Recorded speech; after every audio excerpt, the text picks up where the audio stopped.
우아하고 품격 있는 일상교육의 모든 것 메타버스 스쿨양명 라이프스타일 교육TV 김은영입니다. 법륜 스님의 금강경 강의 24번째 시간 제22 무법 가득분 얻은 바 없으니. 먼저 한글 본문 읽도록 하겠습니다. 수보리가 부처님께 여쭈었습니다. 세존이시여, 부처님께서 안욕 따라 삼맥삼보리를 얻으심은 얻은 바가 없는 것입니까? 부처님께서 말씀하셨습니다. 그렇다 수보리여. 내가 안욕 따라 삼맥삼보리 내지 작은 법도 가히 얻은 것이 없으므로 이 이름이 안욕 따라 삼맥삼보리라 하느니라. 법륜 스님의 설법으로 나눠보겠습니다. 상황은 이미 일어났다. 부처님은 84,000 법문을 설하였으되 실은 한 법도 설한 바가 없습니다. 사물이 거울 앞에 서면 거울에 사물의 모습이 고스란히 드러나듯이 부처님은 중생의 처지에 따라 그때그때 법을 설하므로 이것이 법이다 라고 규정할 수 있는 하나의 법이 존재하지 않습니다. 무법 가득인 것입니다. 그런데 그렇게 법이 일정한 모습을 갖지 않고 시간이나 공간에 머무는 것도 아니라면 우리는 대체 어떻게 해야 깨달음에 이를 수 있겠습니까?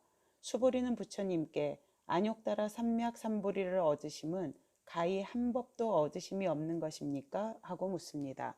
이 질문은 수보리가 이치를 깨치지 못해서 한 질문이 아닙니다.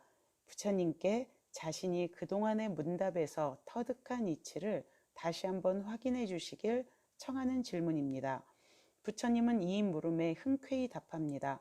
가장 높고 평등한 깨달음을 얻었다 하는 것은 오히려 한 법도 얻은 바가 없기 때문이니 다만 안욕 따라 삼맥삼보리라고 이름할 뿐이라고 말입니다. 수보리가 부처님께 여쭈었습니다. 세존이시여, 부처님께서 안욕 따라 삼맥삼보리를 얻으심은 얻은 바가 없는 것입니까? 부처님께서 말씀하셨습니다. 그렇다 수보리여. 내가 안욕 따라 삼맥삼보리 내지 작은 법도 가히 얻은 것이 없으므로 이 이름이 안욕 따라 삼맥삼보리라 하느니라. 일체 분별이 끊어진 자리, 더 이상 버릴 것도 얻을 것도 없는 경지에 이르렀을 때 이를 가리켜 최상의 깨달음, 안욕 따라 삼맥삼보리를 증득했다고 말합니다. 진리의 실체, 법의 실체가 존재하므로 그것을 얻었다는 뜻이 아닙니다. 어느 것도 정해져 있지 않은 도리를 깨닫는 그 자체가 무유정법입니다. 무엇이라 정해져 있지 않은 그 도리를 만나는 순간 법을 깨달았다, 깨달음을 얻었다고 이름합니다. 만일 내가 한 법도 정해져 있지 않음을 알고 나라는 고집을 완전히 버린다면 나는 그 무엇도 정해진 바가 없는 까닭에 오히려 무엇이든지 될 수 있습니다. 텅 빈 그릇에는 무엇이든 담을 수 있는 것과 같은 이치입니다. 우리가 사는 세상에서 일어날 수 없는 일이란 없습니다. 지금도 이 세상에는 내가 단 한 번도 상상해 본 적이 없는 일들이 다반사로 일어나고 있습니다. 다만 내가 그것을 나의 일로 느끼지 못할 뿐입니다. 또한 세상을 살다 보면 내 기대나 의지와는 전혀 다른 상황이 벌어지곤 합니다. 이렇게 내가 원하는 삶과 실제 일어나는 상황이 다른 그 사이에서 숱한 갈등이 불거집니다. 절대로 농부가 될 수 없다고 생각하는 사람이 어쩔 수 없이 농사를 지어야 하는 처지에 놓이게 되면 어떨까요? 자기 고집을 버리지 못하고 고정관념을 움켜쥐고 있는 한 그의 몸과 마음은 갈등하며 괴로워할 수밖에 없습니다. 그런 고정관념과 고집을 놓아버릴 때 그의 존재는 현재의 환경 속에서 빛을 발하기 시작합니다. 마음의 고집이 존재의 자유를 속박해 자기 본래의 아름다운 빛을 막아버리는 어리석음을 범하며 살아가는 것이 지금 우리의 모습입니다. 운전을 하다가 교통사고가 나서 다쳤다면 병원에 가는 일이 급선무입니다. 상황이 벌어진 뒤에 핸들을 조금만 더 꺾었다라면 하고 후회하는 일은 아무 소용이 없습니다. 그렇게 후회한다고 이미 일어난 상황이 바뀌지 않습니다. 상황은 이미 일어났다는 명제는 대단히 의미심장한 명제입니다. 지금의 배우자와 결혼한 상황이 지금의 내 현실입니다. 다른 사람과 결혼했으면 좋았을 걸 하고 생각한들 모두 번뇌에 불과합니다. 나는 저 사람과 맞지 않아 하고 고집하는 마음은 불행을 자초합니다. 세상에 나와 맞지 않는 사람, 나와 맞지 않는 일은 존재하지 않습니다. 나는 누구와도 맞추어 살 수 있습니다. 물론 내 의지대로 상황을 바꿔 살 수도 있습니다. 이렇게 상황을 바꿔 살고자 하면 그만큼 많은 노력을 해야 합니다. 작은 나무 막대기가 필요한데 큰 막대기를 가지고 있다면 그것을 칼로 잘라내 작은 나무 막대기로 만드는 노력이 필요합니다. 주어진 여건을 바꾸려면 노력과 수고를 당연히 여기고 기쁘게 감수해야 합니다. 이것을 확연히 안다면 내 삶을 내가 선택할 수 있습니다.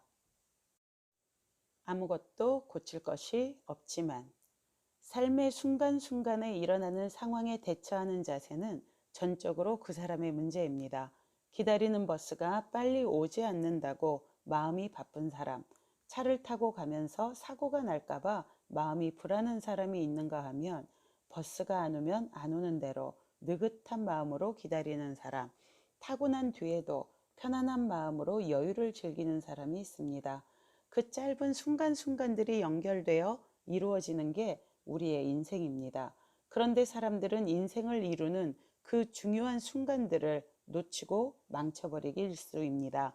조건이 나쁠 때에는 좋아지기만을 바라느라 눈이 멀고 조건이 좋아지면 이제는 그 좋은 조건이 사라질까봐 전전긍긍합니다. 그 속에서 시간은 쏜살같이 흘러갑니다. 세상에는 본래 이것은 고쳐야 하고 저것은 고치면 안 된다는 규칙이 따로 정해져 있지 않습니다. 숲속의 나무들은 본래 스스로 완전한 나무이지만 대들보로 쓰이거나 석가래로 쓰이기 위해 필요에 따라 잘리기도 하고 깎이기도 합니다. 인생도 마찬가지입니다. 이 사람과 만나 같이 살 때에는 나의 이런 점을 고쳐야 하지만 저 사람과 살게 되면 전혀 다른 부분을 고쳐야 할 수도 있습니다. 고쳐야 할 점이라는 게 미리 정해져 있지 않습니다.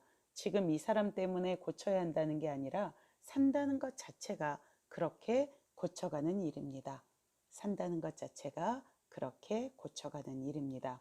아무것도 고칠 게 없지만 동시에 무엇이든 다 고쳐야 하는 게 이치입니다. 이와 같이 붓다의 법은 바로 지금 이 순간 나의 일거수일투족과 때려야 뗄 수 없는 구체적인 길을 제시합니다. 세상 모든 사람이 수행자가 되고 그 모든 수행자가 세간 속에서 마음을 닫고 공부하는 길을 알려줍니다. 내가 처한 조건에서 나를 고집하지 않고 상대의 입장에서 생각하고 이해하는 그 마음이 아상을 소멸해가는 수행입니다. 이것이 부처의 법이며 금강경에서 설하는 가르침의 요체입니다. 누구의 눈치도 보지 않고 당당한 삶을 살아가되 나를 고집해 잘났다거나 못났다는 생각에 사로잡히는 어리석은 분별에서 벗어나야 합니다.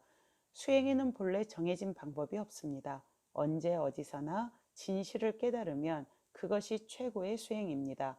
지금 우리 모두는 자기 나름대로의 수행을 진전시킬 수 있는 최고의 여건 속에 살고 있습니다. 세속을 떠난 고요한 산 속에서 돌을 깨치는 사람도 있지만 온갖 경계에 부딪혀야 하는 세속의 삶이 오히려 수행에 유리한 환경일 수도 있습니다. 끊임없이 부딪히고 나를 고집하고 경계에 휘둘리는 일상의 순간순간을 포착해 거기에 반응하는 내 일거수일투족을 알아차리고 마음의 뿌리를 찾아간다면 부처님 가르침을 따르는 부처님의 참된 제자라고 할 수 있습니다.